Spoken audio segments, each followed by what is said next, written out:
may be the hottest class in motocross. This year, 20,000 riders from beginners to pros will step up to a new 125 two-stroke. But with 5 to choose from, which one is best? Now, each year, the editors of Cycle News sort out the pack in their annual 125 shootout. The job of testing the Honda, Yamaha, Kawasaki, Suzuki, and KTM 125s falls on editor Kip Palmer and his team of test riders. All right, here we are. We're at Racetown, and we got all 5 of the manufacturers here today, and we just gotta ride all the bikes until we can't ride anymore. So we'll start off, everybody hops on a bike, doesn't matter, and put about 5 or 6 laps on them until you're feeling fairly comfortable, and don't ride them too much until you get tired, and then hop on another one and work your way down the line. Before they get them too dirty, here's a quick look at this year's contender. Yamaha brought their new YZ loaded for bear with upgrades to the carburetor, power valves, ignition, and exhaust, plus titanium foot pegs and a new 48mm front fork. Looking for a better mid-range, Honda showed up with a totally reworked CR. New cases, cylinder head, intake valve, carburetor, ignition, and electronically controlled exhaust valves. KTM's SX125 won the World Championship in 2003, but the Austrians aren't sitting on their laurels. Their potent 04 offers a wider power band, stiffer frame, stiffer swing arm, and improved suspension. Last year's shootout winner Kawasaki supplied the new Bubba Stewart-inspired KX with more mid-range cylinder tuning, new exhaust, and a new Unitrack rear suspension. It's the lightest 125 at 191 pounds. For 04, Suzuki upgunned their RM with a new cylinder, piston, and longer connecting rod, plus new front brake, a new exhaust system, and new rear shock linkage. It's a super tight field. Finding a winner won't be easy. All 5 of these thoroughbreds are within 6 pounds of each other in weight and only $100 of each other in price. The beautifully prepared Racetown track in Adelanto hosts the action.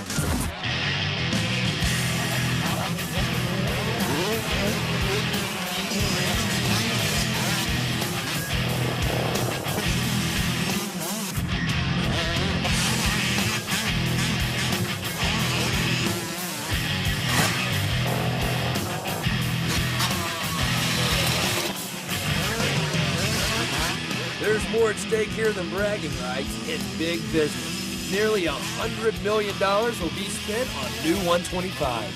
From a marketing standpoint, winning a shootout is huge. It proves to the consumer in an even comparison, if you win a shootout, you're better than the rest. Shootouts are important because you get to show how good your motorcycle is.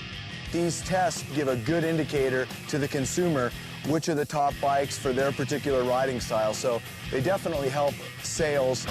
As the testing progresses, all of the riders get plenty of seat time on each of the 5 new bikes. Factory reps are on hand to ensure their entries run well, but only up to a point. Shootout rules require the bikes remain bone stock, no tuning except jet changes, and no suspension modifications beyond a click or two. So our theory is it's just we test them the way you're going to buy them. We like to ride the bike stock. We want to ride the bikes exactly how a customer would walk into his local Honda shop, buy a CR125, put it in his truck, and take it to the track and ride it.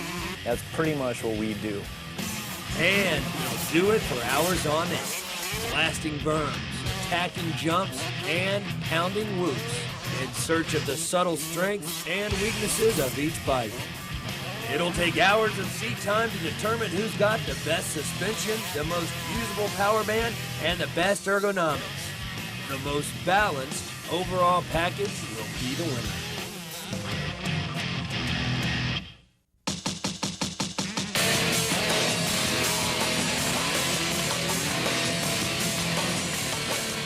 Selecting the winner of the Cycle News 125 shootout falls on a diverse test team.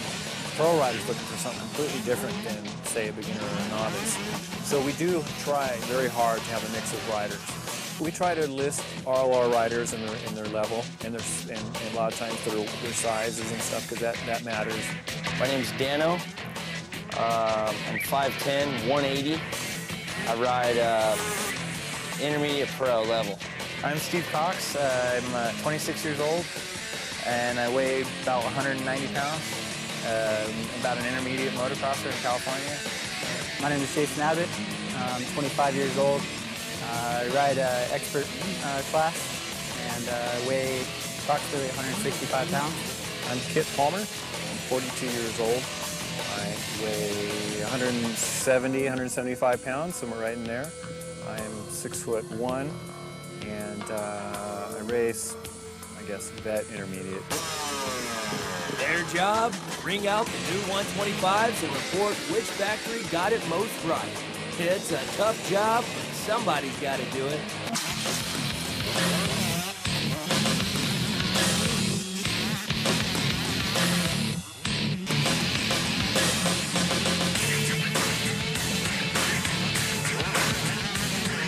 The KTM was a big surprise because in the past, they've had a few little handling quirks and stuff where you hit, you know, if you were to hit square edge bumps or anything like that, you know, it would have a tendency to really shake its head real hard. But it doesn't do it anymore. It feels like a 150 or something. It's kind of almost a cheater bike. Motor's just unbelievable. It's got so much power off of it, you know. I really like the motor and the brakes and the hydraulic clutch. The Suzuki handles, I think, the best of any of the bikes as far as cornering is concerned. The thing is unbelievable. It really, really corners. I'll tell you, the Suzuki still has the same problem they had last year, which is when you pull the clutch in, you put it in first gear to go to take off, it has the notchiest clutch. The suspension is quite good. The motor's good. It's better than last year, and it went up, but I think some of the other bikes also improved. It used to tend to fall off the pipe a little easy, but now it really stays on the pipe well, and it revs to the moon. As far as the Yamaha goes, it worked all around good package. Suspension worked excellent. The motor was excellent. Everything, corners, everything all around was good. Yeah, the front suspension on the Yamaha is just got to be the best fork of its class right now. The Yamaha is a solid package. It's got power everywhere. It turns well. It's stable in a straight line. The forks are really, really good on it. And the shock is as good as anybody's. The power on the Cali was really good all the way through. Better than the past years. The Kawasaki is strong. It handles really well. It's got a good motor. The biggest surprise for me was the fact that how close they are. They're all excellent bikes. They all work really well. It's going to be pretty tough deciding which one's a winner, but I have a pretty good idea.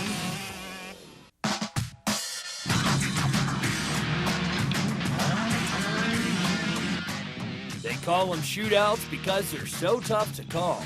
We come out here basically totally open-minded, and we just ride the bikes. And like I said, we just don't make too many changes. We just ride them and ride them and ride them. By now, the factories are used to media comparisons where winning or losing comes down to splitting hairs. All the bikes they're so close now. They're making them so good. It's harder for us test riders to ride them. In capable hands, all of the entries are winners. The question is, which one does everything better? The two that most stood out for me was the Yamaha YZ125 and the Kawasaki KX125. There was actually a lot of surprises. Number one, I mean, Kawasaki won our shootout last year, but it was just a touchdown on power, but it handled so well that it made up the difference a little bit on the other bikes. This year, though, one of the surprises is KTM. That KTM is so good. It's really hard for me to touch it, you know, to figure out where it's going to be placed in the shootout. With the ballots in and after a lot of back and forth, consensus is reached. And the powerful KTM 125 SX gets the bronze, heading to the podium for third place. In recognition of excellent handling and mid-range power, the silver goes to the green, with the KX 125 taking second place for Kawasaki.